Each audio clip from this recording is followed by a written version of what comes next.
Questions that we've received about cemeteries, and essentially it's about can council provide an update on works to cemeteries in St Albans, and I'll ask Jeff to come up and answer that question.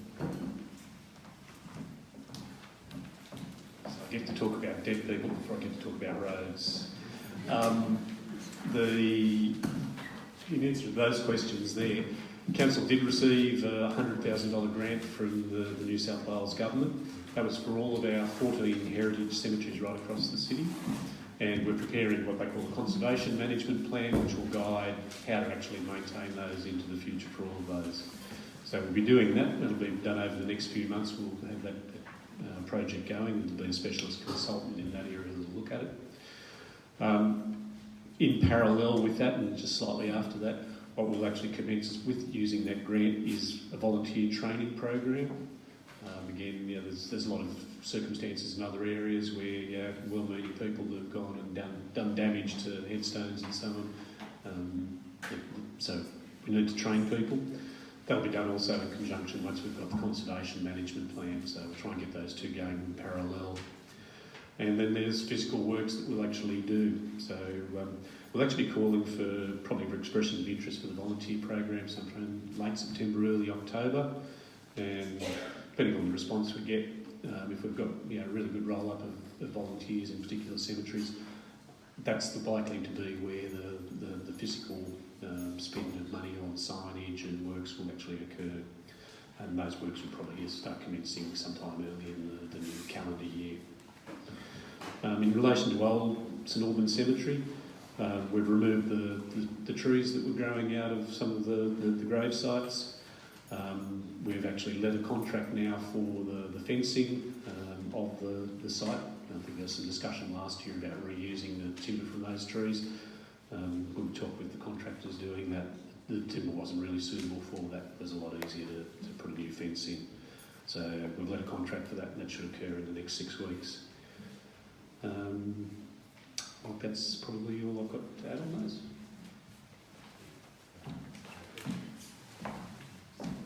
So the next question is really about the projects that we funded in this area from the special rate increase. So the question essentially is what specific programs and projects will be funded from the special rate income, and can council provide details of the program to seal village roads in St Albans? So there's two staff that will answer this question. We're actually going to start with Jeff to provide you with the specifics, and then Laurie is going to just outline the programs that cover the whole Hawkesbury that as residents of St Albans you may be able to take advantage of. Not brief because I've already run through the sealing works there. The only thing I didn't add is that as part of some enhanced maintenance in the village, we'll also be looking at the area in front of those Settlers' Arms there, potentially in conjunction with the park works of improving the road shoulders, which are looking a bit tired and run down. So apart from those road sealing projects that I've talked about, there's some other maintenance work we'll be doing in that area. Jeff, can I ask a question? Yeah, sure. I sort of, over the last 40 odd years, have run the St Albans Cemetery, the General Cemetery, and I've asked many times for the access road into our cemetery to be upgraded so that the hearses and people can get in there much more favourably. To this day, I've run into nothing.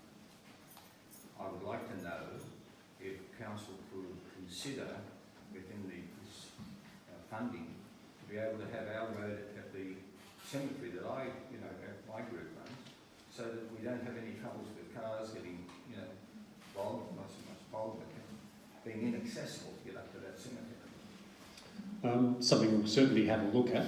Obviously, there's the heritage aspect, which doesn't really deal with the ongoing burial arrangements. But we certainly have a look at that, and if there's something that can be relatively easily done out of our cemetery management plan, we can look at that. But we'll take a note of that one today and take it on board. Thank you very much. Question at the back. In that road repair, is that also going to fix that bit of the road which may be fixed just down from on Settlers Road? That sort of is very whoopy. I'm not sure about the whoop-de-doo bit. What we're doing, so the existing sealed section of Settlers Road, we're doing about 800 metres of full rehabilitation there from around the bend, heading further to south, I guess, from southeast. Is that being done with that system where they dig the road up and reconstitute? Yeah, well, that's likely. We'll need to do a pavement design through there, but it's likely to be a stabilisation and reseal. That'll show then if that system, which is not generally not good or has to be used as opposed to that crushed rock field. So that'll then. Well, as I said, I won't commit to it at the moment, but we need to do some pavement design for that section of road. And depending on what the most economical way of doing that is. If you maybe ask Richard, he doesn't know about that bit, it's between the cattle grid and the sharp corner on Settlers Road, it's just a really wallowy section of the road that he said he would fix when he was doing Extra Street. Okay, I'll take that. The proposed road out the front, there doesn't seem to be any set plan as it to being a straight road from the bridge down towards the cattle grid. They seem to be repairing it and fixing it to still go round that bend. The idea originally was to put parking on the left-hand side and the road on the right-hand side, the riverside. Is there any way of finding out how it's going to go? What we need to do when we're constructing sealed roads, as I said, and I made a flippant comment the other night, quite often what we find when we're out in some of the more remote areas of the Hawkesbury is that the road's not within the road reserve, they're actually on private property. So one of the things we need to do is an actual survey to determine whether the road is with the current formation is within the road reserve. Yeah, but we need to check whether it's within the road reserve itself, and then we'll come up with the design. We also need to make sure that, because when you seal a road, what you do is you encourage higher speeds potentially, and you've got to actually build it to a design and a specification. So they're the steps that we go through, as well as what I just said about pavement design, depending on the subgrade of the road. So we need just a little bit of work to do on that. We'll come up with that design and make sure curvature and parking and drainage and everything works. Thank you. Good morning, Joan Ockbrook. I think we would all like to think that sooner rather than later, Settlers Road in total will be sealed, so that we've got a viable alternate route for when the Webbs Creek ferry is off. But another thing that I would like to ask, as most of us choose to go down the sealed road, down towards the Webbs Creek ferry, the road there is not just wobbly, it's potholed, it's really in bad condition, probably the kilometre from the ferry this way. Is anything going to be done to remedy that? Well, having driven up that way today myself, so made note of some of the failures through there. Well, as I indicated in the presentation earlier, what we do have is additional funding to start doing rehabilitation and enhanced maintenance right across the city with the additional funding that we have. So we'll have a look at that. But obviously, again, we need to prioritise. It's not a bottomless bucket of money that we have, but we need to prioritise right across the city based on need. And as I said, ensuring sometimes we'll do some temporary patching to try and keep that road together because there's a high priority elsewhere. In terms of Settlers Road, I will answer that question a little bit later on. If you can just hold that one. Okay.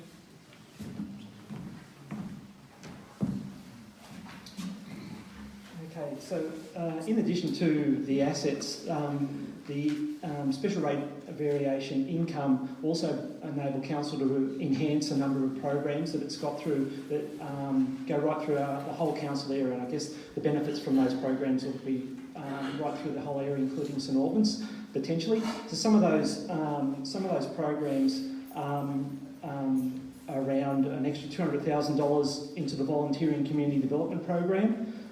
So some of those things will be an enhanced volunteer program, which we went through earlier, but also there'll be increased funding with part of our community sponsorship program. So that's more funding available for individuals and various groups to apply for funding through council. There'll also be an enhanced environmental and sustainable living program, about $180,000 to that. And then again, there'll be programs developed around about that. There'll also be an additional $180,000 in transport and infrastructure planning, as well as $100,000 for heritage and urban design. And again, these sort of programs are being developed at the moment, and there may be benefits right through the whole area, including St Albans. And the last program that's been enhanced is a $300,000 program around economic and development events, and Suzanne earlier went through some of the enhanced events programs that we're going and enhanced sponsorships that we have for events. So they're just some of the general programs that the SRV will fund over the next 12 months. So the next set of questions is about flood planning and controls. I think they're up on the board. And essentially the summary of the questions is, can Council clarify its policy on development on flood-affected lands, and in particular restrictions on development due to issues around flood egress? Residents have been advised that DAs have been refused because of these issues. I'll ask Andrew to answer that question. Thank you, Joseph. In replying, I'll highlight the approach to assessing applications on a general basis, but we would like to hear from you today about specific examples, if you did have specific examples.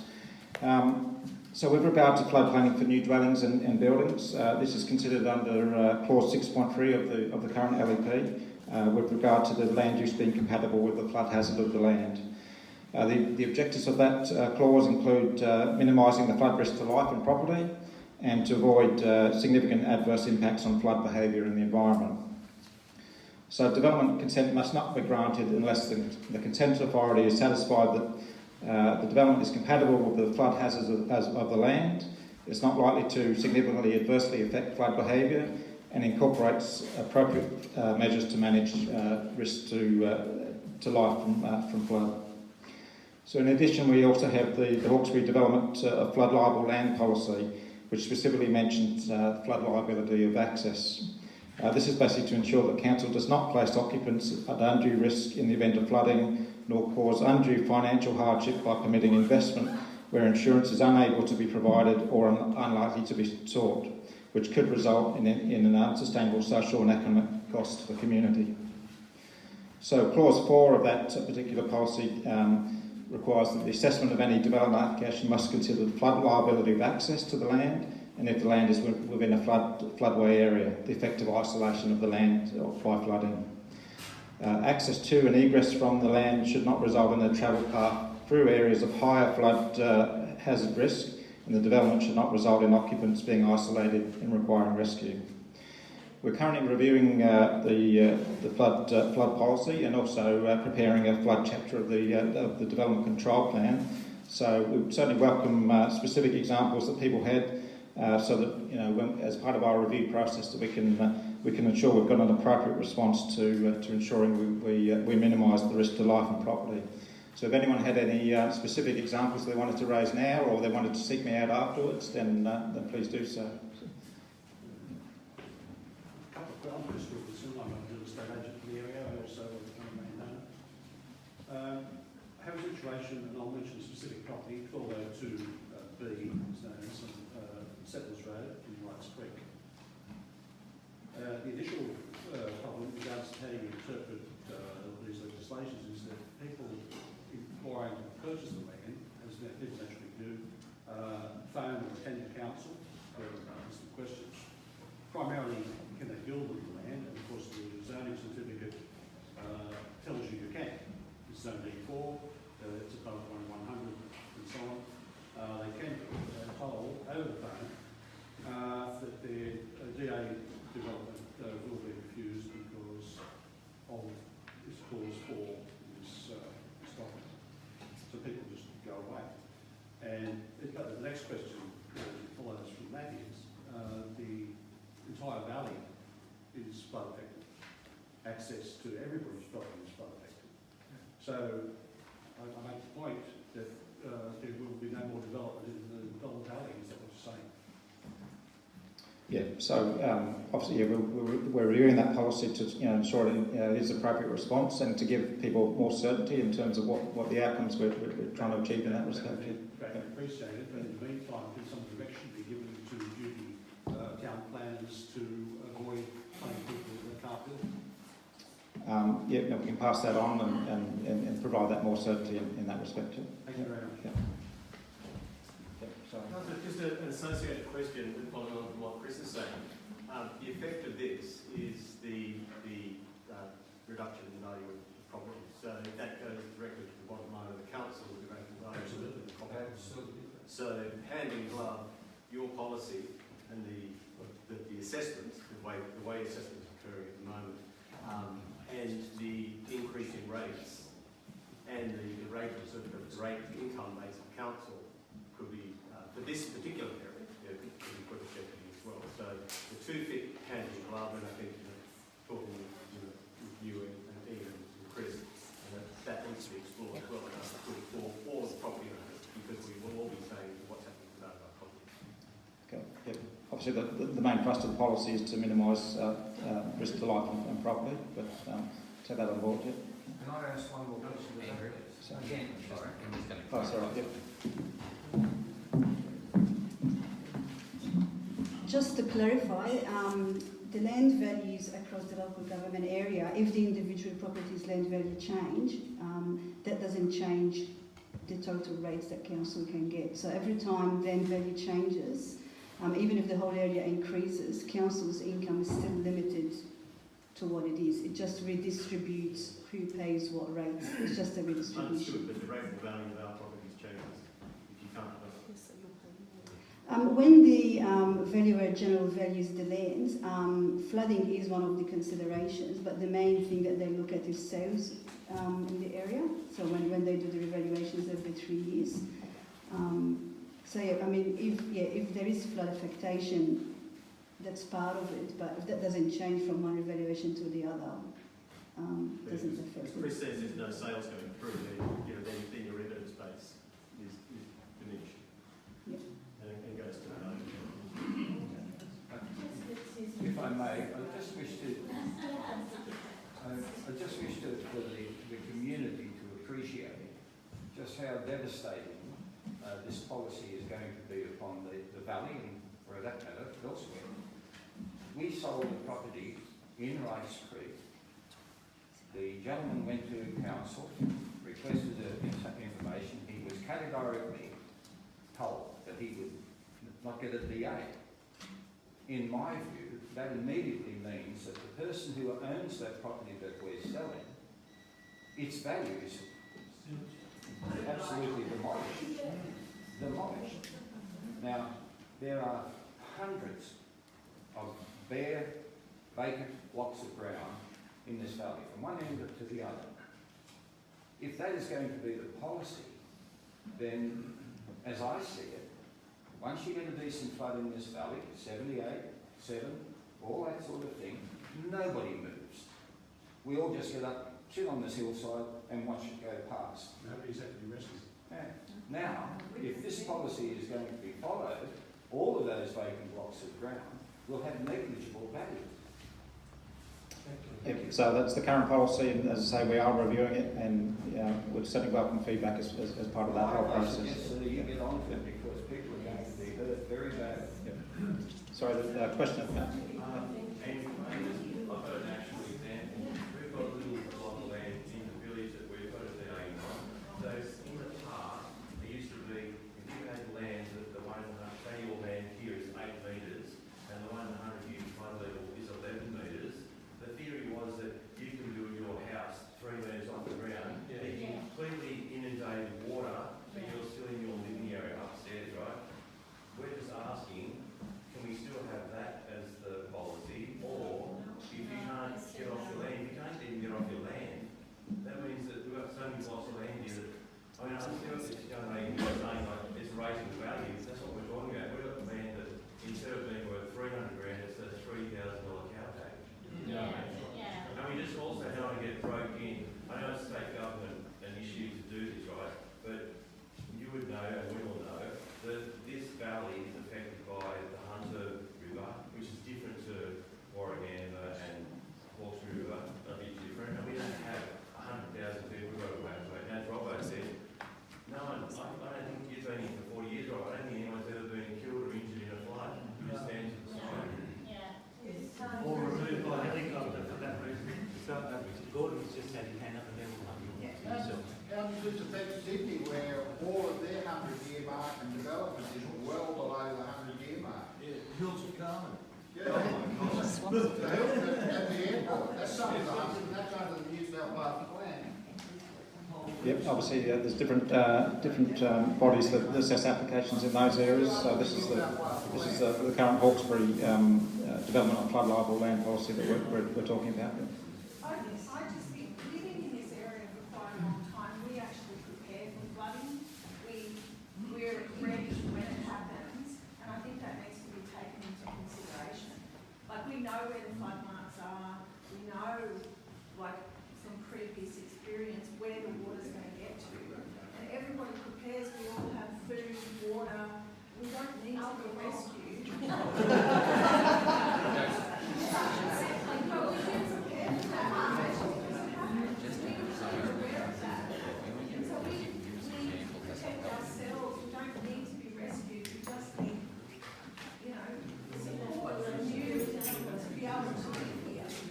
Just to re-emphasise, we are reviewing that, so if you have specific examples, you can email them to us and we'll take those on board, obviously. There was a question here and then there's one over there. Yes, this is my question. I had a DA on the house that was flagged before. We did put a DA in to try and put 11.1 on the 8.5 to go 3 metres above. That was declined. We're accepting that. We're happy. We'll just go up the hill a half a kilometre down the road. What I have done is tried to put in the barn, which is on that particular line, which is at 8.5. I now have to go 20 metres down the hill and go into a 6 metre level above flood level and go 2 metres up with fill and then put a barn to put my shed and my feed and my animals in and my tractor, whatever. So the point is, can I go closer to the boundary of the land? The council is saying that it's a 20 metre boundary. I have to go back to Navy. We might consider 15. If I could get to 10, I'm over 8.1. I can have 600 mil fill on the downhill run rather than 1.8 metre fill with the barn standing at home. That is my question. So how close? I know it's a state rule, and I know you're looking at all of the right areas, but it's a barn. I'm not going to live in it. It's a shed. Is it called an outbuilding in your terminology? But can I build 10 metres from the boundary? I think maybe I might, if possible, I might talk to you in the break and we can talk about more specifics about that, your particular situation. Yeah. So there was just a question here, wasn't it? Yeah, and then there's one. How is this going to impact council? If you drive down your driveway, you get out of the flood, and you can't go down the road because it's underwater. How is that going to impact the council? What I'm saying really is that about 4 metres, 75% of the people in the valley might have a kilometre or two of road that usually can't go. And that's at a 4 metre. So Obviously, that's a comment that we have to consider, and I think there was a question here. I just was an associated question. I'd like to know what compliant development can be done in the valley, or would it be possible to improve the web page for the council to describe the compliant developments that can be done here, and also how we go about putting in a compliant development? I thought I had a compliant development. I went from here to the council to lodge it and was just told no, go away. Now, that's 3 hours driving just to be told to go away because there's not enough information on the web page. Okay, so we take that on board and improve the look at ways we can improve the information that's available to residents and potential applicants. Yeah.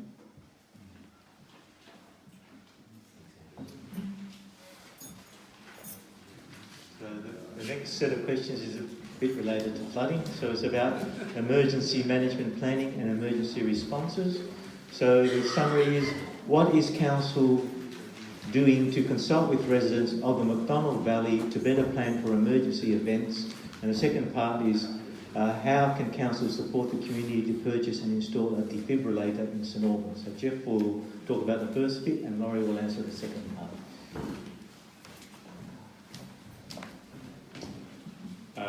The question sort of goes to what's council's role in local emergency management. So just a little bit of background. So for various different events, the various agencies are directly responsible. So SES for flooding, RFS obviously for fire. Council coordinates a local emergency management committee, of which I'm the chair, but it's still the responsibility of those agencies to do the direct response, and ultimately they're under the control of the Ministry of Police and Emergency Services. Having read this question and some of the comments there, I think probably one of the appropriate things to do, particularly for flooding, would be for the SES to perhaps engage with the Macdonald Valley Association and go through some of those issues. There's also a floodplain risk management committee which deals with the broad flooding, but certainly the SES would be the appropriate body to perhaps come and address and listen to those particular issues and outline exactly what they do, rather than myself. So I'm happy to try and get a representative of SES to attend an NVA meeting. Jeff, Stephen Brown with the NVA.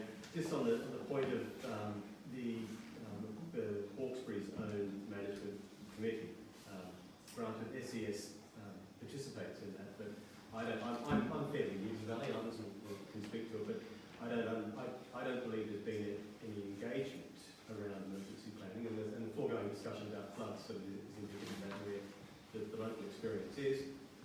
We look after ourselves, and perhaps that's been the view from Windsor as well, that we just look after ourselves. So not only SES, but just engagement and consultation and information through the emergency management committee. Well, as it's not through the Emergency Management Committee, it's the agencies have direct responsibility for their various plans that they have. So they're very specific to what they do. The Local Emergency Management Committee is simply coordinating so that there's, because in any emergency, the SES may be involved in firefighting, not firefighting, but maybe involved in supporting a fire. And similarly, the RFS would also assist potentially in a flood. But the lead agency would be for flooding, SES. We just get together and make sure that we're training, and the police stand up emergency operations centres and those sorts of things to make sure there's support for that. I think you'll find that the SES do certainly have plans and certainly do operate out in this area. Somebody made the comment the other night that people are left on their own in certain areas. I think the SES would dispute that. They do have plans, but I think it'd be best if they actually come and potentially address the MBA, outline what their plans are. That would certainly be beneficial. I think many people in the room here are members of the RFS, so people involved in the RFS, there are gatherings and sharing briefings during the season, so perhaps with the SES as well as briefing. The SES does come out here during floods, they come out in boats or choppers, they do deliver supplies, they deliver medical things, they liaise with the RFS as to what needs to be done and where it needs to happen during those situations. Yeah. So they are very proactive. I'm glad you made those comments, because that's the advice that I get, is that they certainly know where they know the local conditions, they know where people are, and they know who is marooned in certain events, and they're certainly aware of all of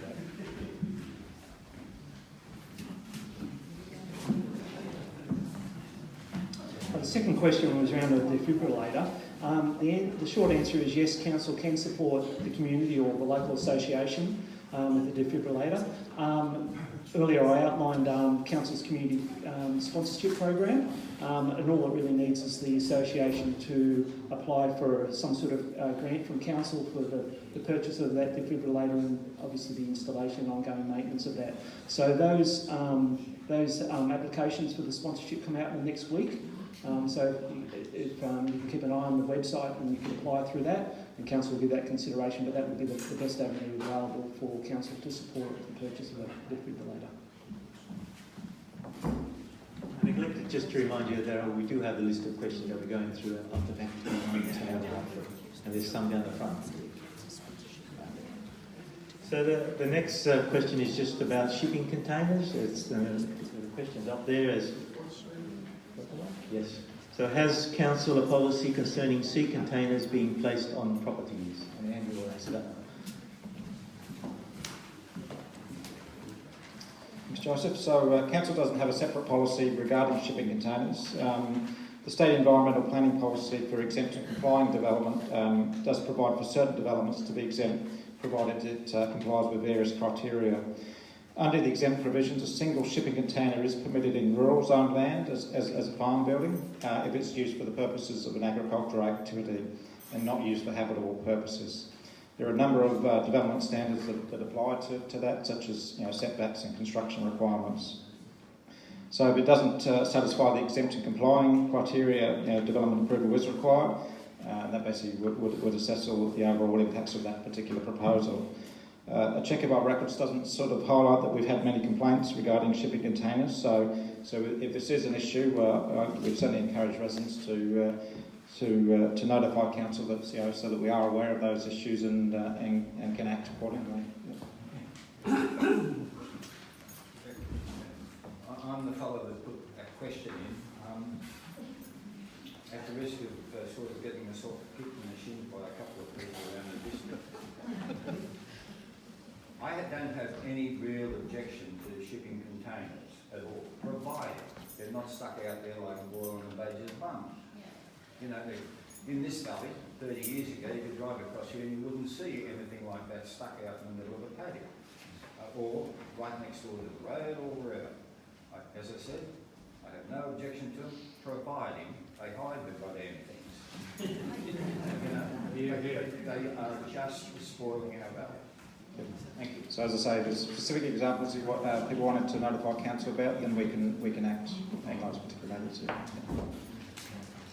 I went to council and asked about these containers, and I was told by the duty officer at the time, about 3 years ago, that it was actually illegal to put a shipping container on the property, so I didn't.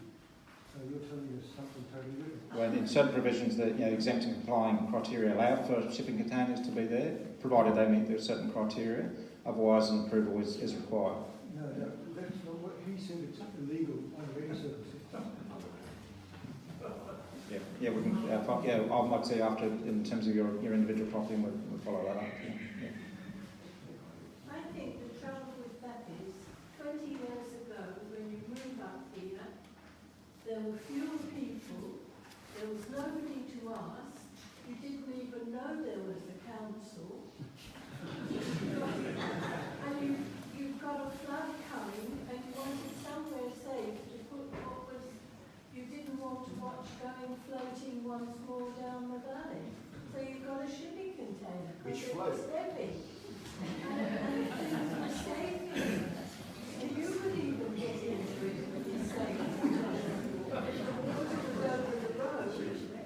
And so now suddenly everybody's informed. So I've got to change my opinion of safety. No, I don't. Hey Audrey, there's 87 of the buggers sitting on the New South Wales coast somewhere. Joan had a question. I think Ian has already alluded to what I was going to say. In the shipping containers, obviously, if they're exempt and don't need to meet the criteria of being a flood breach, can become a potential hazard during a major flood and go turtling down the river. Because as Ian said, we do know they float. I know.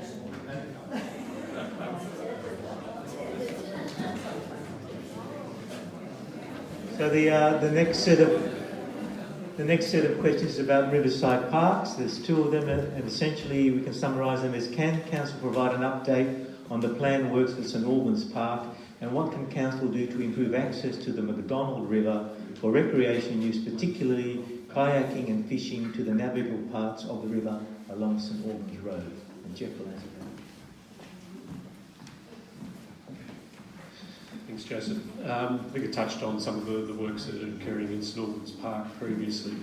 There's a number of works down there. So the tennis court, we're letting a contract for the renewal of the surface and the fencing down there. That'll actually occur probably in September because the resurfacing needs to be when we've got higher temperatures on the court surface. I think it's going to be above 11 degrees or something for a certain number of hours during the day. So that'll be around September, October, depending on weather conditions that'll go through. So it's full reconstruction of the courts. As I said, we had $38,000 allocated to St Albans Park. We've gone through obviously a list of, I call it a wish list, I guess, of various things and priorities that could go into that park. So we've called pricing for various bollard renewal gates and fencing to the playground area, some steps to the river, possible fire pits, and renovating the existing park furniture down there. When we get those quotes back, we'll have a look at how far the money will extend, and we'll come back to the community with basically a recommended approach to spend the available funds. I would have some concerns potentially about the fire pit, but we've got some issues with risk and so on with that. It's something that we can have a look at. In terms of improving access to the river, I had a discussion obviously with Stephen, I think, on the phone, about potential new access points to encourage kayaking and fishing on navigable parts of the river. If there's some specific locations, we're happy to look at those. We'd obviously need, if it's opening up a new area, it might be Crown Road, happy to consult obviously with the adjoining owner out of all fairness, and see what the works are that are required. There is often funding available from the New South Wales Government through the better boating grants they have. That's the sorts of funding, if there's anything that's fairly extensive in terms of works required to make sure they're safe and accessible. Sorry, Jeff, a question regarding the park, the timing of the park, so that you're planning quotes at the moment, an indication of time and the works? I think probably there's probably about 5 or 6 weeks before we'll get those back and have a look at and assess the works on those, and then come back sometime after that and we've got a recommended approach. We might be able to, hopefully we can afford everything that's been asked for. I'm not sure if that's going to be possible, but we'll have a look. I'm not sure what the priorities were, but again, that'll depend on what the pricing for each individual item becomes in years. So probably 6, a couple of months. I dare say under the council's program of volunteering and engagement, we could also organise a working deeply to get something done, if that was the case as well. Yeah, we've got the wee waxes there. I think that's certainly possible. I mean, if there's things that we can drop out of it because they're things that the community can do as progressively or contribute to, they're things that we can look at and say, well, that's not a priority for a contractor to do because it's easier and cheaper for the community to get involved. So the next set of questions is about road maintenance. It was very topical, and it's Jeff again, but there's 2 parts. So the question is, what is happening with the road maintenance contract for roads in St Albans, and what is Council's program for the maintenance of our gravel roads? Will the proposed sealing of gravel roads in St Albans mean less money for road maintenance in St Albans? And the second part is, can Council provide an update on the status of the works identified by the McDonald Valley Association in the report provided to Council in January 2018?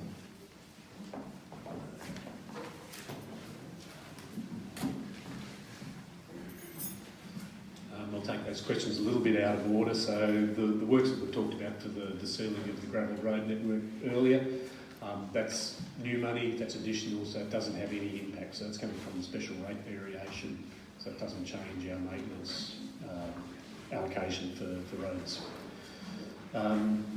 We're certainly aware that there's some discussion in the Valley regarding the road maintenance contract, and in how that's being administered and the various issues with that. What I can say is that we take all the necessary steps under that contract and within the provisions of that contract to ensure that the interests of all of the parties are protected within the confines of what we can do with that. Further, what I can assure the community is that whatever happens there, Council will put any arrangements in place to ensure that we continue with the maintenance of the gravel road network. Question?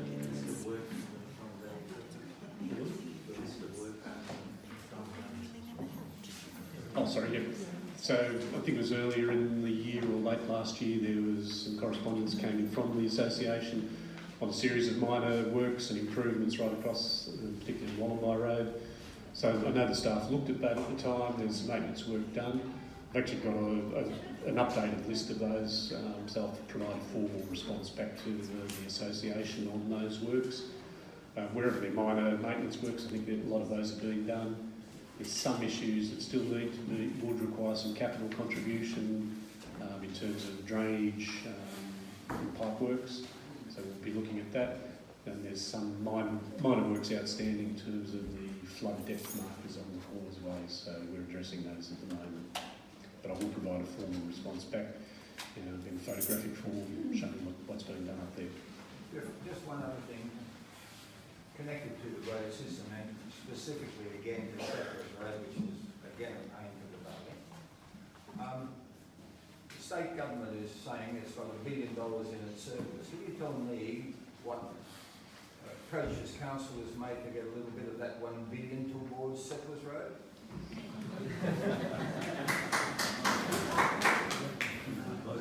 I'll answer the question on Settlers Road. So that's a little bit. I'll stay right out of politics, but we've certainly raised the issue of seeking additional. As said last time we were here, at a political level and at a state level, about attracting a grant to upgrade that, particularly with the issue with the capacity of the ferries, particularly on the weekends, of having an alternate route there. So we've been approaching that. There was also, we were provided with a quotation. One of the questions that is here, and I'll deal with it now. The contractor was provided a quotation to a community. Basically said, look, we can do the sealing of Settlers Road a lot cheaper. We've contacted that contractor, who council actually does use when we're doing road rehabilitation, so they're not putting that contractor down. And they've indicated that they didn't include a whole series of different things like drainage and shape formation, all those sorts of things in there. What we did agree to do with that was we'd go and do some additional geotechnical investigation. So we can come up with a pavement design, because they just gave a generic 150mm of stabilisation. So we'll go and do some additional geotech work. We've already had a report ourselves, but we'll do some more boreholes. And we'll do some survey work, touching on the issue of Upper McDonald Road here, making sure that the road is actually within the alignment, and coming back with a more realistic cost for that. I think that's actually a really good thing to do, because it strengthens our ability to go to the state government and say, look, here's a real cost of that. At the moment, we've been saying, look, based on our typical rates, it's $8 to $9 million. If it can come down cheaper than that, great. If we've got a different alternative to it. If you don't mind me saying so, Jeff, it seems to me the council's approach to the state government is very equivalent to the Australian ODI against the Ponds at the current moment. I mean, this has been going on for as long as I've been here, trying to get our road system equivalent to what the rest of the Hawkesbury really is accustomed to. Oh, look, I think, again, I'll stay out of politics, but in our town meetings that we've been doing, that's a common thing. So it's not just Settlers Road, it's additional bridges across the Hawkesbury, a whole series of things where people would like their road network improved. Invariably, a lot of it is state road network. Settlers Road is not, but it's something that influences them. I don't, without being quite parochial about it, we only have one sealed road out, and really that's the main road, St Albans Road. Everybody uses that, and the pressure upon the Webbs Creek ferry suffers because of that. Because most people don't want to drive on an unsealed road going down to the main ferry, that road is not used anywhere near as much as it should be to relieve the valley of the pressure on the traffic. Certainly, we've been advocating that. Whilst we mightn't have much success, we might be doing as well as the Australians against the Ponds. Like our opening match. It doesn't stop us from going out there and playing the game each time. So. Thank you. First. Question. The council maintains the verge beside the road, particularly on the St Albans Road.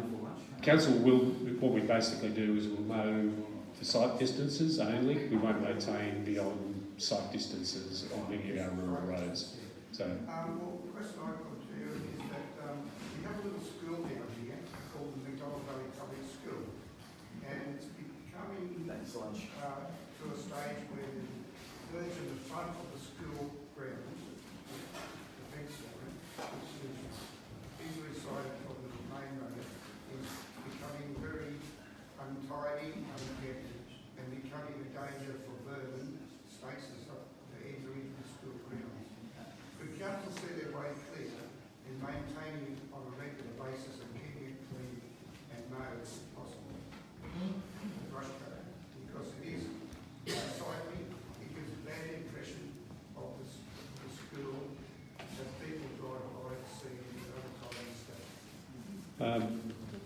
it'd be great to do all of those things. What we do, and you know, people do take pride in their entrances. I think our first bid would be trying to get the school to do that, the same as residents look after that. I'm sorry, the school cannot do that, and the general systems, which I had one, cannot do that, as we do not have the insurance to cover a person to go out and do that.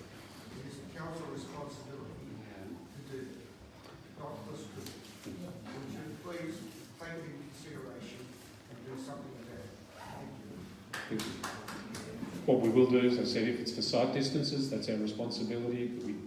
I'll be honest, we don't have the resources to go out there and whippersnip, private, the frontages of either public or private properties for appearances. Next time the council passes the line, it only takes them half an hour to do the job. I think your question was, though, can we do that on a regular basis? The reality is, basically the tractor station will go through, as required. Okay. Let's have a look. Gentleman up the back.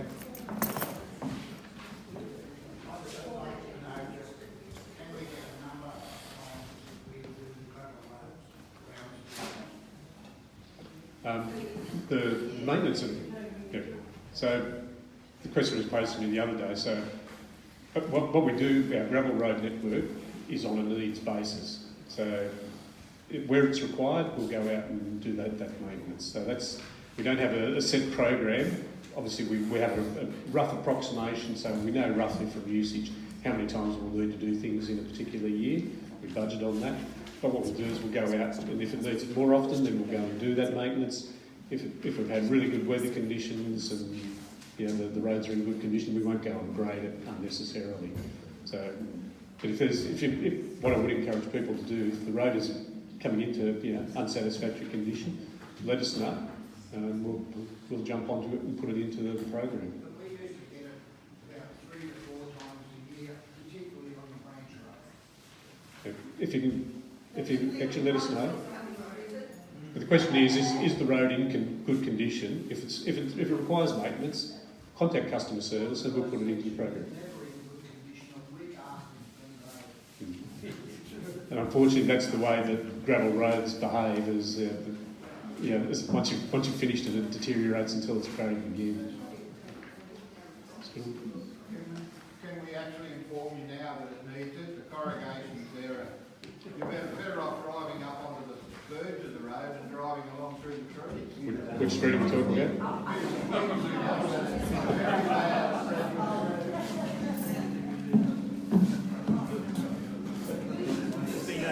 It's been overloaded with questions.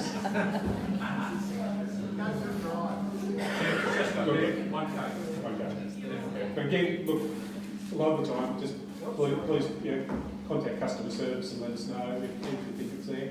That's our best way of doing things because we don't want to be jumping around all over the place.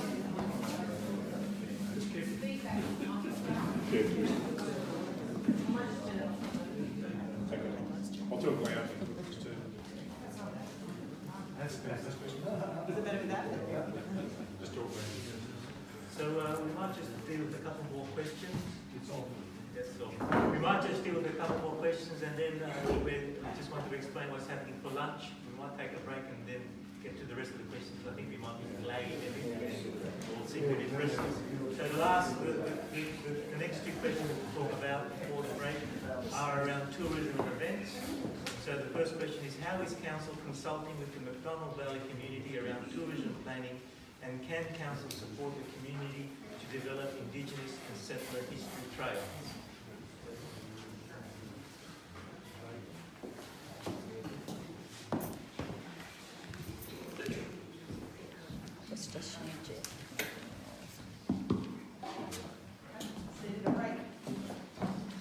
All right, the first question makes reference to a destination management plan, and that management plan is currently being prepared by an independent consultant for Destination New South Wales, and they're liaisoning with Hawkesbury businesses and stakeholders.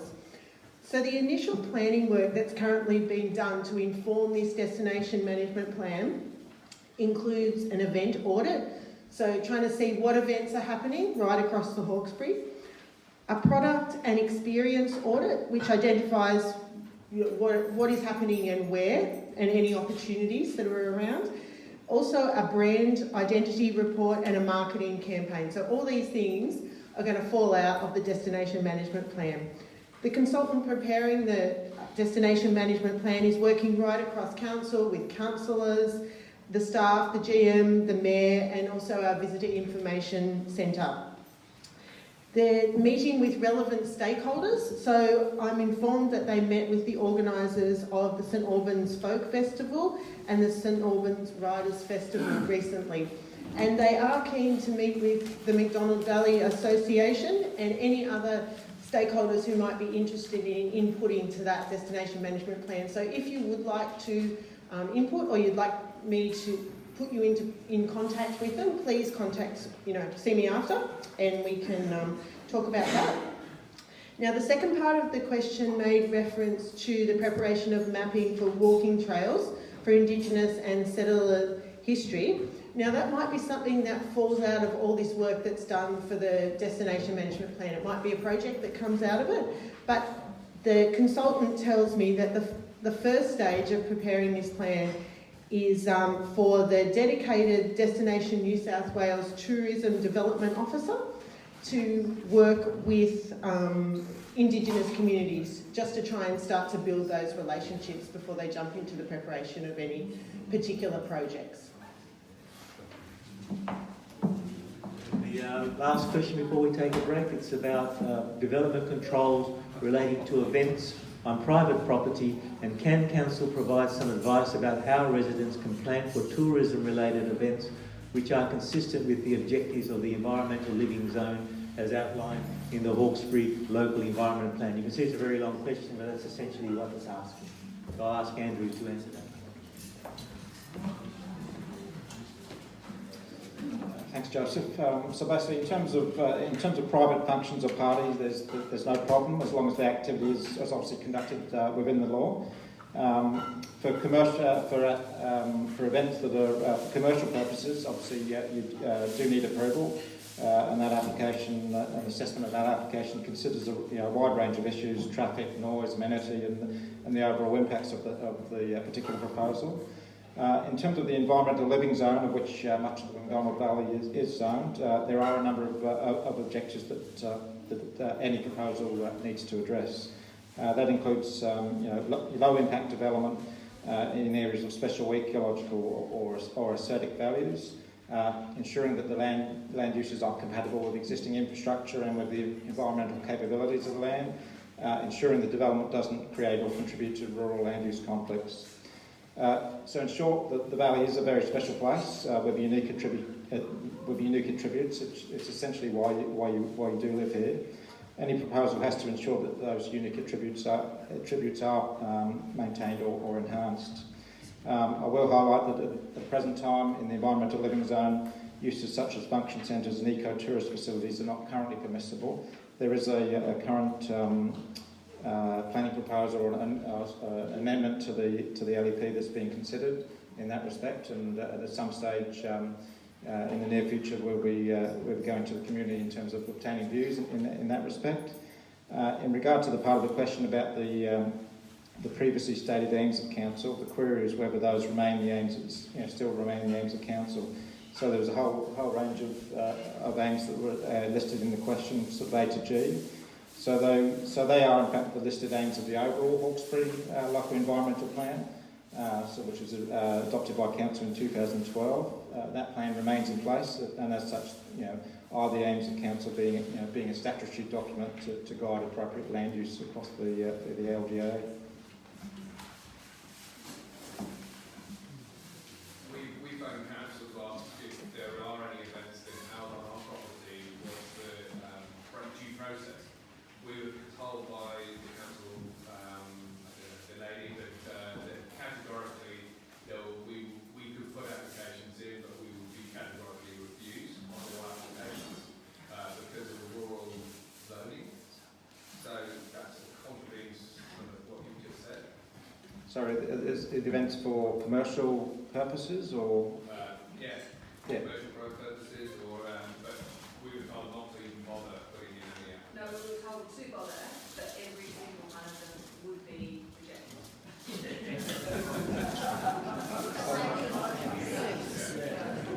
So I'm happy to talk to you in the break about your specific case. Questions, which is about, we're going to give Andrew a break because he has been corralled getting the benefit of your wisdom during the break, and he's just still finishing his lunch. So we're just moving on to questions about the RMS and their roads and ferry service.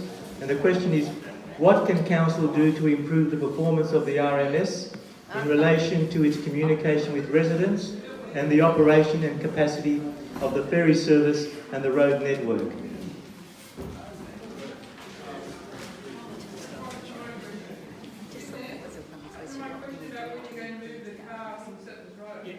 That's coming up. We're just giving Andrew a break because He's still eating. He got a lot of questions during the break. So I'll stand here and we'll just stretch out while he's eating. I guess this is kind of the tilting at windmills question, this one. What can we do to improve RMS? Probably not a lot, being really blunt. We do have ongoing liaison with RMS. Has become more difficult over recent years with the management of their road network under the Down and Michelle DM Roads contract. And as I said, one of the specific issues was the proposed closure of St Albans Bridge, and without any real regard for the various events. I must admit though, when we did get onto RMS, they were very responsive and looked at reprogramming their times. We did raise the issue with them of getting better notification and getting that local knowledge back again. In terms of the ferry service itself, we have raised over a number of years, and as I said, it was related particularly to the Settlers Road issue, about how they actually get additional capacity, because we know particularly weekends is problematic for a lot of the residents heading back, trying to get onto the ferry and the delays that are occurring there. So we have raised that both with RMS directly and also through the local member. And Council doesn't actually monitor the breakdowns of the ferry. I'm not sure how we could do that. It's something that we don't have control of, and so we don't get reports on that. One of the things I would suggest is that, and I'll be a bit of cold comfort, is that you can go onto the Transport Management Centre website at any point, find out when there's scheduled maintenance or there's a breakdown on the ferry, because they do put those up. But we can actually look at that. Between when we leave here and when we get to the ferry. I don't have an answer how you would actually fix that. One of the things that we could raise with them, I guess, was potentially whether they could. And again, it's probably just. News about maintenance in April and May. Sorry, anyway, look, I'm happy to take those issues up with them. Obviously, it's somewhat difficult if you're already on the road with trying to get either an SMS alert or something, because we don't have generally mobile phone coverage. And if you put a sign back up here and say, said somewhere between here and there, it could always be a problem. I think the real answer to these things is that they actually improve the ferry so that it doesn't actually break down as often. Obviously, there's always going to be things that go wrong. We run our own ferry at Lower Porton, and there's things that do break that you can't foresee sometimes.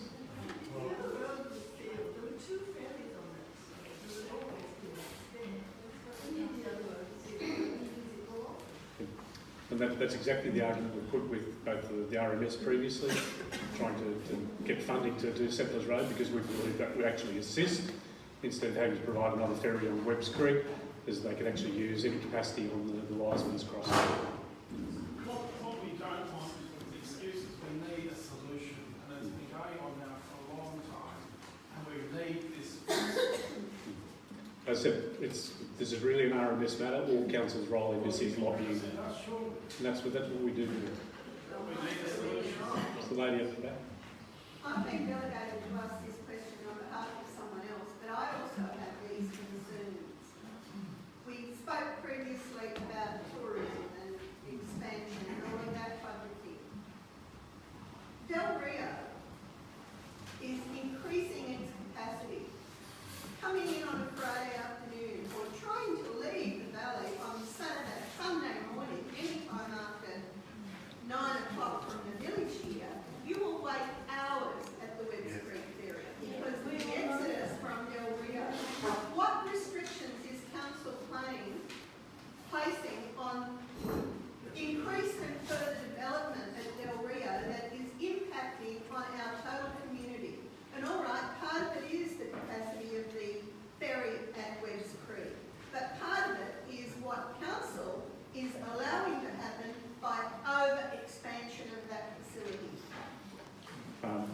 There's a top way out and a bottom way out. Appreciate If that. it's a Sunday, you're going to get out the top way because it's so much quicker. Yeah. So there's two things. So obviously Settlers Road is the issue, and said if we can get more capacity on Wiseman's, we'll use the capacity at Wiseman's and get Settlers Road. That's one way of dealing with it. The second part of that question was about the Del Rio and their approvals and/or events that are occurring there, which is probably a follow-on from the previous question on a previous question, which was related to events in the valley and what approvals are in place. I think we're probably going to have to take that one on notice and try and get a response back and see what their approvals are. Friday afternoon coming into the valley, we've got people going to Del Rio, people trying to come up for the weekend, people trying to come home from work. The road up from Wiseman's Ferry is completely blocked up the hill, so even if you wanted to go over the other ferry, you can't get down past the traffic. You've got to wait in that queue till you get down to the bottom before you can go either way.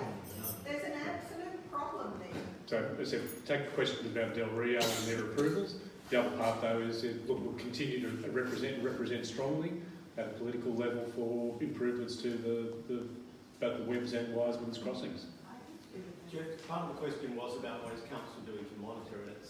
It seems a bit evident from the feedback that there's a lack of awareness from the council about the issues on the ferry. So the ferry outages or the traffic issues which go with raised or collectively. Therefore, the question is for council: how can council improve its monitoring awareness? My answer about the monitoring, we don't track when the ferry is broken down, which is a specific question. But the road traffic as well. Yeah. So that is there road traffic counting? Is there reporting? Is there awareness? So what we're hearing is the council isn't aware, doesn't monitor, doesn't really pay attention. If I can just clarify, because I think it's words applied from what my words but applied to a different situation. The question that I answered was, what does council do in terms of monitoring of the breakdown of the ferry? And that was, we don't keep record of that because we're not made aware of it generally.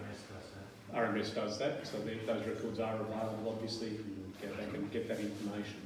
That probably would help us support the rest of the argument.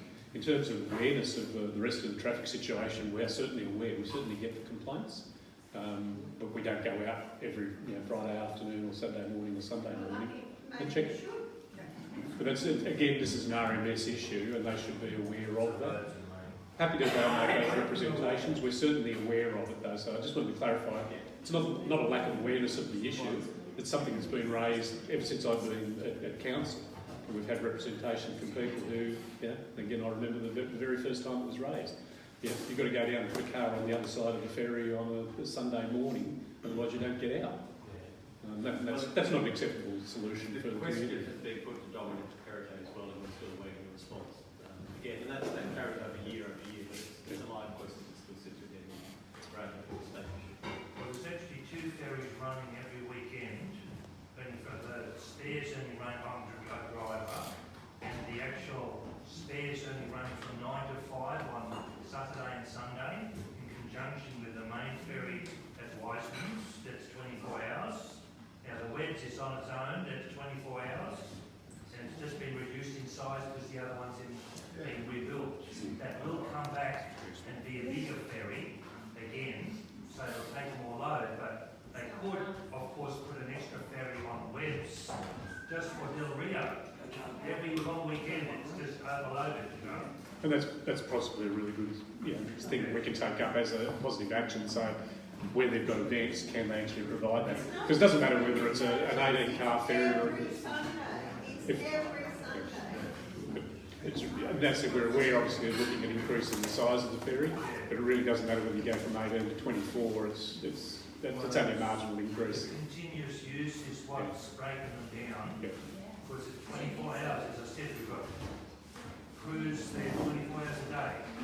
Can I just probably summarise the sentiment of the community here, and that's obviously you want us to take on board and go and make even stronger representations that we've made in the past. Happy to do that and make RMS aware of it, and we'll certainly do some investigations to support that. Okay. Gordon had a question.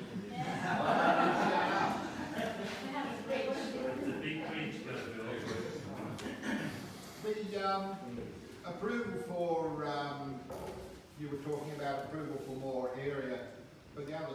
Isn't part of the infrastructure have to be contributed to it? As far as the ferry? Developing areas. Well, there's... By the Yeah, I mean, there's no Section 94 plan or if there's a development that requires an expansion or an approval, one of the issues would be to look at traffic management. That would be one of the heads of consideration of the development application. And if they need to address that. Those things would normally be referred to RMS. If it requires consent, then they would make comment as to whether the road network is suitable for that. But I'm talking hypotheticals at the moment about a development application. So long as we get our big ferry back, no one knows where it is.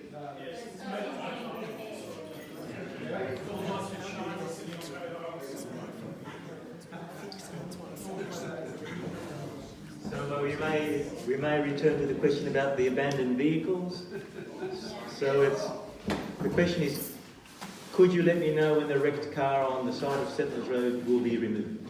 It's been there for at least 3 months. Taking all the pieces off it that they want to use. So thanks, Joseph. So we received initial notification or advice about the abandoned vehicle on 4th of June, and following inspection, we've issued a letter to the registered owner of the vehicle on the 15th of June. So the time frame to remove the vehicle will expire next week, and when that comes up, we'll inspect again. If the vehicle hasn't been removed, then arrangements will be made to tow the vehicle. And I would encourage residents to phone in, and I guess don't assume that someone else has phoned in, with those types of issues. We are the largest metropolitan local government area in Sydney, so we do have a lot of territory to cover. So I guess the sooner we know about these types of issues, the sooner we're able to act. So in short, the vehicle will be either removed by the registered owner soon, or if they don't do that, we will actually tow it. Yeah. Thank you. So the next set of questions are about refuse and recycling, and I think we may have touched on this a bit earlier. So will Council give consideration to providing a local collection point for the disposal of the more hazardous waste and curbside pickups? Is that yourself? Sorry. So we're currently investigating ways in which we could operate a program to operate in the McDonnell Valley, to give our residents that opportunity, potentially on a yearly basis to allow a drop-off type event. There's a few logistics to work through in terms of that. We're talking to the EPA in terms of potential funding, and also sourcing potential prices from contractors to undertake that work, particularly I guess in terms of the chemical and electrical part of that. Given that council's operational staff don't collect that. As we work through potential solutions, we'll certainly keep the community informed in terms of that. Just a question, what about hard rubbish? Just you touched on electrical and chemical. Yeah, so as part of that program is both the hard rubbish to the electrical and the chemical. Yeah. At present, you've got an e-waste coming up, chemical waste coming up at the Clarion, Sunday week. Yep. Sunday week. It's a long way for a lot of us to be community minded and take our chemicals up there. No, that's what we're going to do. Have you got any plans in the future? That's what Andrew So said. that's essentially what we're looking at, having a similar type program that's will be based here in the McDonnell Valley to so the residents in this area can avail themselves of similar type program. Excuse me, but it is really worth looking around all the shopping centres that surround us in a huge circle, because many of them have got vast containers for any kind of waste. And if you're going to go shopping there, you can take your waste with you and put it in a legitimate container. We used to be a group that sat here on our bottoms waiting for somebody to solve our problems.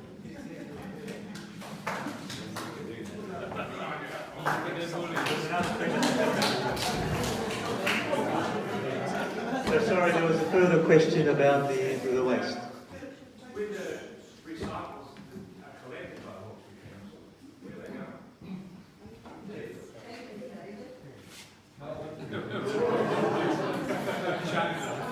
We do know where they go, we're just debating who's going to answer.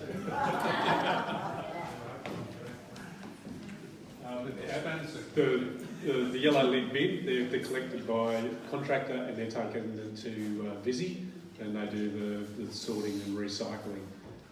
There's been discussions with them, obviously. I'm not sure where the question is probably going to head, but obviously there's some issues at the moment with the cost of collection or cost of disposal of that, the recycling cost. And one of the markets Australia-wide, so Visi are not sending that material overseas to China anymore because they won't accept it because of contamination rates. So Visi are responsible for managing that and managing it in accordance with all of the legislation. So it must be part of council's long-range plan because you can see the route where's it going to go. So you must look at what we do. One of the things obviously is said, and people may not be aware, China has what they call their sword, and I don't know what sword stands for, but it's basically a lot of the recycled materials, so glass and plastics was sent to China previously, and for recycling and reuse. Basically China has said we don't want that anymore, and they've imposed not a ban on it, but said they won't accept contamination levels above 2%, which is impossible to achieve. So that market's dried up, and this is part of the whole discussion we've seen Four Corners and those sort of things over there. No, sorry, there is. So Visi have a plan. The EPA are addressing that issue because, one, it's about growing the market here. What's expected is that there'll be, Australian-based recycling facilities will pick up that slack and there'll be investment in that. So it doesn't need to be shipped overseas. That was just a quick, cheap and expedient method whilst China was accepting it. So again, it's about trying to develop the market here for both end product but also for the sorting and recycling facilities and remanufacturing. So that is the state plan. Council needs to simply manage that through its contracts. So our part of doing that is to go out with, when our new recycle contract goes out in a couple of years' time, we'll need to build that in, what the market's giving us. So we are directed by essentially the policies of the state. Lady first. Lady first. Does this mean that if Visi abrogate their responsibility under their existing contract, the council's got no alternative plan in mind, are they likely to follow the Women's Council and various other councils that have completely pulled the plug on recycling? There's a lot of hypotheticals in that at the moment. We're not in that position that Victorian councils have, and really will depend on what happens in the future. We've got currently a contract, and they've got a want of that. Ms. Philby? Why do we here have one garbage truck that picks up both recycle and garbage? Two separate trucks. Two separate trucks.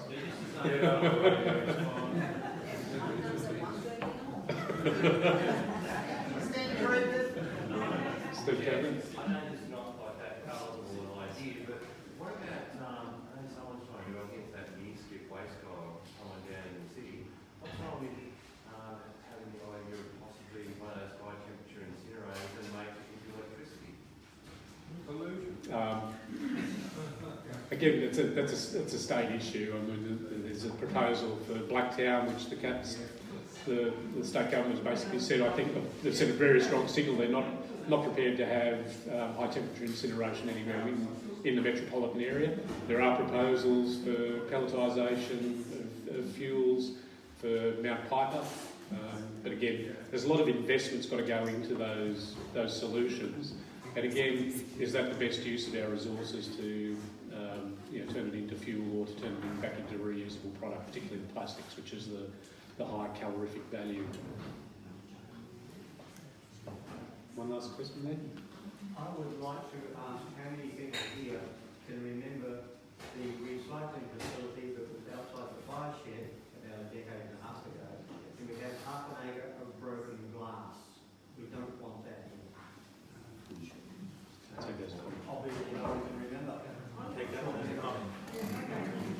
So we're nearly finished.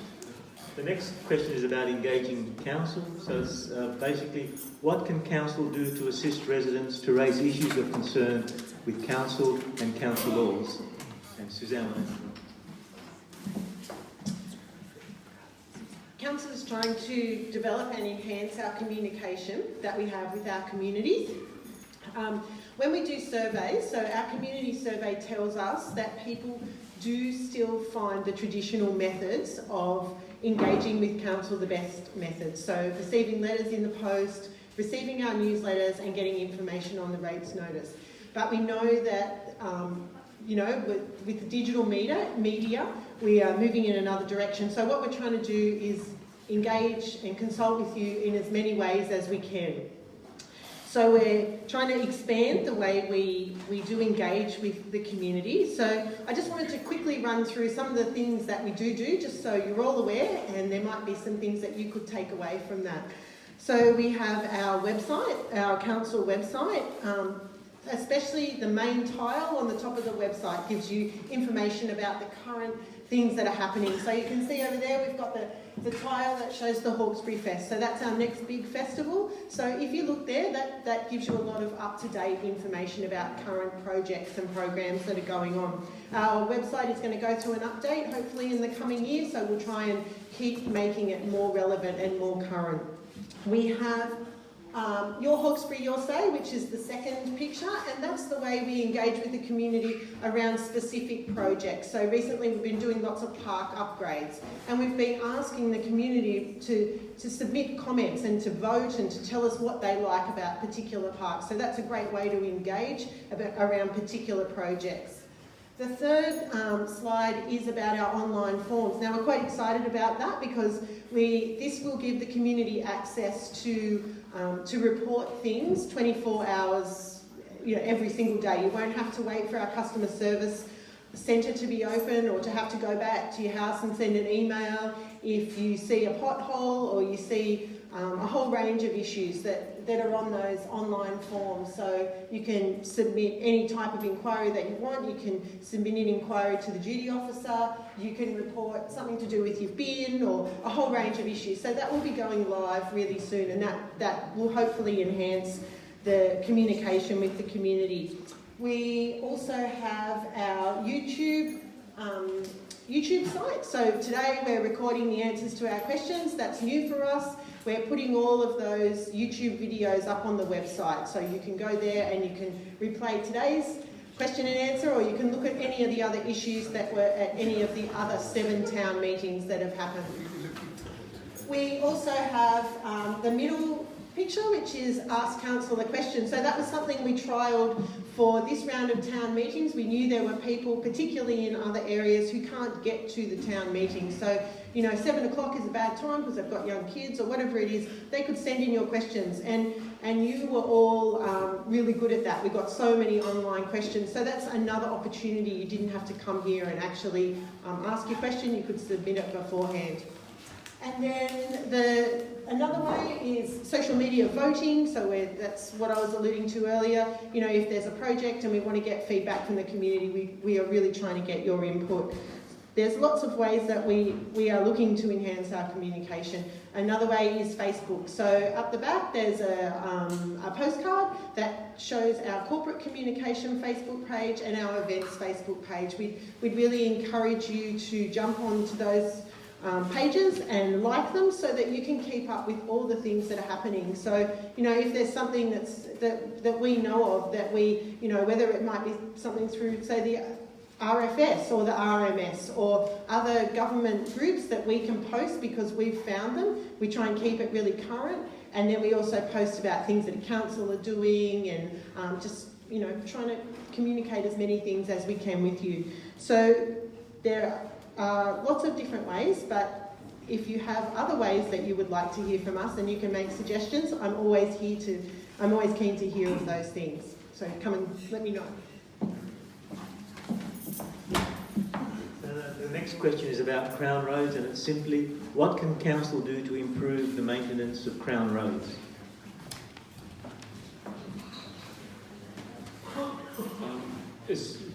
Most of you are probably aware that there's many, many kilometres of Crown roads within the Hawkesbury local government area, and some of those do provide access to developed properties. We raised this issue, it's been a little bit deja vu here because we talked about none of this last time, but we've raised the issue of responsibility with Crown lands on a number of occasions, and it's gone through, obviously, and that even to a ministerial level, and I guess we've got some responses back which I find, rather kind of outrageous, and I'll quote, Crown lands advise that they are not resourced nor have the expertise to manage Crown roads. I think there's something just wrong with that. We've raised that issue with the local member. We've also written back to Crown Lands to say, again, somebody said, if they've got $1 billion, this is something they really should be seeking a budget allocation for. We'll transfer, happy to transfer to council, but obviously with the resources to deal with that. So again, we're going to be lobbying quite strongly to get that issue resolved, because I don't think that's an acceptable answer from the state government. Jeff, you say you're lobbying. What can we, the community, do if we need to participate in the lobbying? For instance, what do you back that support that you're getting? I guess, you can certainly write to Crown Lands, write to the Minister for Crown Lands. Local member. What came up in a discussion with councillors the other night, and I'll probably put a report to council, so that might also be a good trigger for people to put those facts down and put some of the issues down there. So that's probably one way of dealing with it. Sure, you're accepting this question. Just the history on Bailey's Run. Council told us to go to the department. We went to the department, who turned around and said it's a council responsibility. Now, you've told me that that is not the correct answer. They haven't. They have not refuted that statement. They have said that as DAs have been approved on that road using it for access, then the council is responsible for the maintenance of the road. You've said it's not the case, but they haven't. So where do we stand? The road is a Crown road. I mean, at the moment, it's not under council. It's not under council's care and control. The question is, and maybe it's a Mexican standoff, I guess. There's so if they're turning around saying, well, council should have assumed the responsibility for that road because there's developed properties on it. That's really their position, but that's not the legal case. And some of those, as I said, and without dealing with that particular one, but I mean, there's a property there. I guarantee there was no development application. The old stone cottage, it dates back 1860s. I mean, to simply say that council, or whatever the forerunner was back in 1860, approved that stone cottage in the middle of a Crown road, so it actually encroached as well, and then the Crown resolved that. So there's no development approval for that as such. No, I'm talking in general, but these are they've taken a view that they don't have any money, so therefore it should be council. I just simply don't agree with that, and I don't think most people would. Well, the problem we have is that the road is getting unsafe. We're not in a position to maintain it. We're not insured to do that work. We don't want more excuses. We want a solution, please. Again, it's not under council's care and control, and as I said, I can understand the frustration because Crown won't even give an approval to go and do the works. But, try and work out how you actually get an approval to do works on a Crown road, and I don't know the answer to that because Crown won't give the answer. Well, they said they'll transfer the property to the council. That's not an answer to the question. It's it's a Crown road, and how do you actually get works done? So is council prepared to give those property owners a letter stating that they do not take responsibility for that road and that it is under the ambient of Crown Road, so that those property owners have got a case that they can put? I'm happy to write a letter and simply say it's not a council road. No, not that. Just say more. You need to be more proactive. We want a solution. Yeah, but you just said, can council give a letter? And so certainly happy to write and say this is not managed, but we all know that answer. As I said, and really there's a lot of obfuscation by the Crown Lands officers on a political level. Again, that particular road, the original advice was, no, it's actually a council road. And they told us we had to pay a $70 fee to have a search done on it. And we didn't pay the $70 fee out of principle. They went and did the search and confirmed that it was actually a Crown road. So they don't even know what their roads are. So this is a bit problematic. There's some other issues. There's some transfer of Crown lands, care and control back to council occurring on the 1st of July, not Crown roads. But as I said, we're going to come back with a report to council on what's being proposed to transfer back under the amendments to the Crown Lands Act. So it's a very complicated and messy situation in relation to a whole heap of Crown lands issues. I've actually got 3 unanswered letters I've sent to the council on this matter this current year. So sending a letter, you don't even bother replying. I'll make sure there's a response back to you.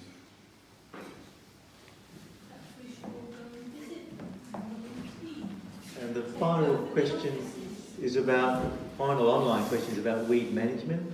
What steps is council taking to control weeds on road verges and council manage areas, particularly weeds that pose a risk to livestock? Again, the issue of green cestrum was raised in previous meetings. Spoke yesterday, as most recently as yesterday, with the Hawkesbury River County Council who manage weeds on our behalf. And as I said, they basically deal with weeds, what they call weeds of national significance and have a priority weeds program. They've indicated that if we can get specific locations, they will come out, and I'll ensure they do come out, have a look at it and come up with a management plan for those roadside weeds. They would also want to deal with the adjoining landowners so that there's no migration one way or the other between the two. In relation to the question about the tree of heaven, it's not a priority weed for them. However, they would look at that if it was in the same location as the green cestrum and try and poison that as well. So, short answer is if there's any, send those locations through if you've got concerns over that particular location. Make it a lot easier for us rather than having to simply drive along and do that inspection. Question there? I agree to my previous question in regards to the areas outside the Commonwealth Public School. There is a encroachment of a lot of land now on the riverside and blackberries on the school side, and we'd like to have it invested. The children are getting concerned about getting pregnant and things like that. Well, I certainly have a look at the blackberry and get some spraying done on that if necessary. Unfortunately, lantana is basically a weed that everybody's given up on virtually. If it's an issue in terms of specific location at the school in terms of site distance or safety, we'll get them to have a look at that as well.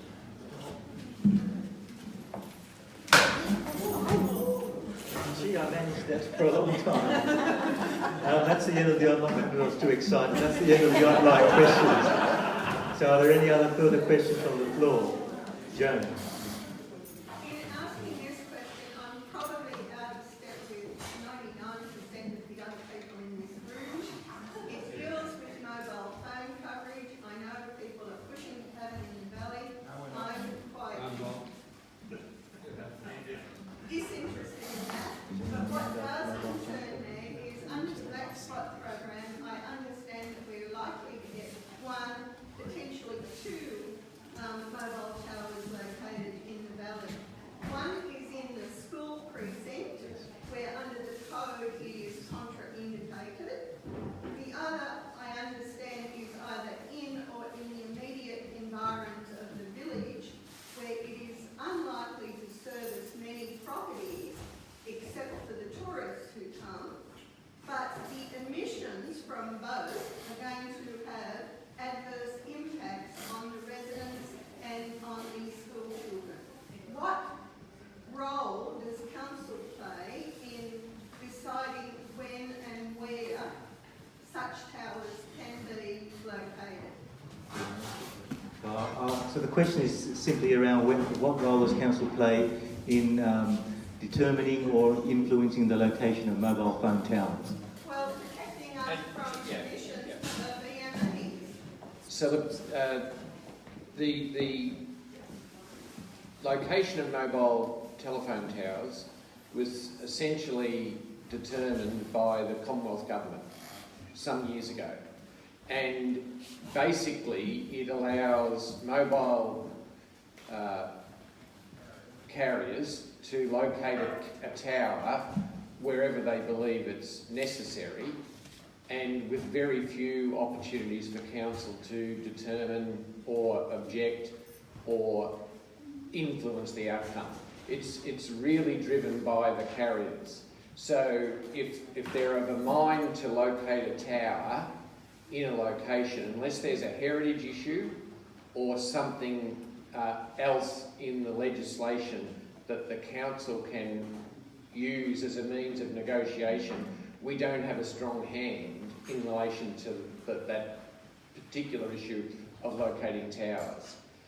In a previous council that I worked at, coming to the other point, the council was concerned about emissions from towers, and we spent about $20,000 reviewing all available information in Australia and overseas, and we couldn't find any evidence that supported that concern. It was impossible to develop an argument that would stand up to scrutiny in a court or something like that in relation to the radiation emitted from mobile telephone towers. That again was 3 or 4 years ago, but as recently as that time, that was the situation. So I'm not aware of anything that's happened between then and now. I'm not saying that isn't the case, but I'm not aware of that. But that was the situation at that point in time. The code explicitly states that towers should not be constructed near schools, near aged care facilities, near hospitals, near residents, things like that. As I said, is providing they're working with the codes and other controls, there's not a lot we can do about it. If they're working contrary to the codes, then we can negotiate and we can influence, but we'll have to see what location is ultimately arrived at if that's what happens. But at the moment, it's probably a little bit more speculative than reality. Peter, it might help for the room just as an associated with that, just for disclosure and clarity.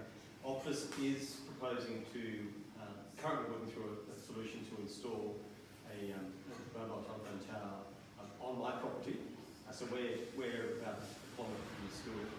They're looking at a technical solution to install on top of the high voltage transmission line. So that puts it up on top of the ridge. We've already got the high voltage line going across the valley. So their solution is mounted up on there.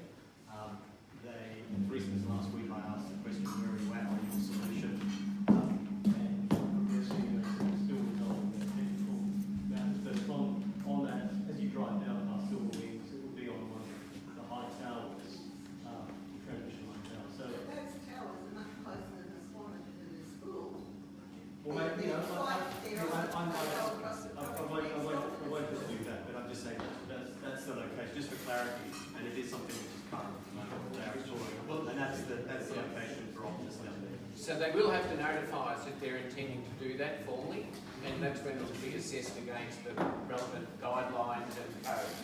As I said, if it's contrary to the as of right, there is scope to negotiate and maybe even challenge it altogether. But until we've got something definite, it's very difficult to say anything other than what I've said. Yep. No, there's a follow-up. Thank you, Stephen, for the opposite situation. I believe Telstra is looking at in the village or in the village environs.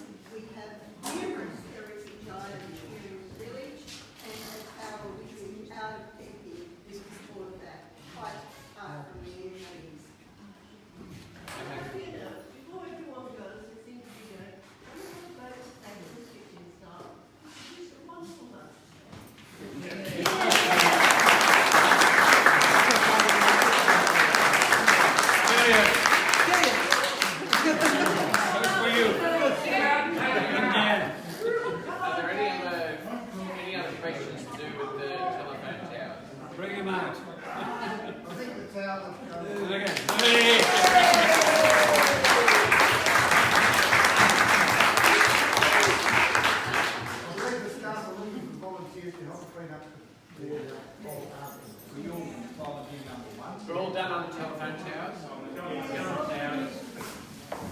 Are there any further questions? There are. About 5 or 6 k's this side of Brick Street, road which is up the mountain. Does that have or need council approval? I mean, the whole side of the mountain. Do you know the name of the road? It's on private land. It was discussed last meeting, if you recall. It goes all the way up and over. Stairway to heaven. So we might take that one and go. If we don't know the answer, we'll have to take it on board. Are you aware of the road? I'm not personally aware of the road, no. But if you drive down the valley, you'll certainly be aware of it. Drive down Settlers Road. We'll get those details and then we can investigate the effects. I'm for no towers support about it. Take that as a statement. Joan? I have yet another question I'd like to ask you. And I see on your notice board there that the council is creating and looking after attractive public spaces and places. And as an example, you have used there and in here, Thompson Square. Despite the fact that you stated earlier, heritage is part of who we are, why is council marching to a different tune to all of the other august bodies who are trying to save the first square that was built in this country under colonial rule, when surely that is a heritage and tourism attraction? Why are you Council is actually marching to a different tune, but I'll allow Peter to explain that. So the council's got a number of resolutions on its books in relation to the bridge in Thompson Square. So I think everyone acknowledges that Thompson Square is most likely the first public space in Australia. This current council's position is not to have a bridge through that square. This current council's position is that the square is the open space and the buildings that frame the square. That's not a position that RMS seems to understand. They seem to think that the square is just the grassed area in the central area between the buildings. Council's made numerous submissions, written submissions in relation to this matter, and most recently the Mayor attended the Upper House inquiry and presented a detailed submission in relation to Thompson Square, its heritage significance and reasons why that bridge shouldn't proceed. So there's no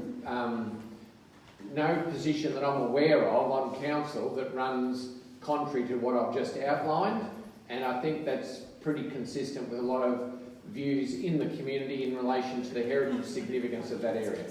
Thank you. They've changed Can their I mind. ask a question? Yes. On that? In the last Hawkesbury Gazette, in the write-up about the Thompson Square and the new bridge going through, why was it said in the quote, it's now being shifted 30 metres upstream? Did you check the old Gazette and see if that's a reality or what? When you say the last issue, you're talking about last week, or are you talking about like? Last week or last month. Well, we can go back and have a look at that. Look, newspapers do a pretty good job of getting things right, but they don't get it right every time. So the current alignment of the bridge that's been proposed has been pretty constant for probably, 2 or 3 years. And it won't even solve the traffic issue because angels will be too late. Are there any further questions? Gordon. Could council suggest to put a tunnel under there to the bridge? We can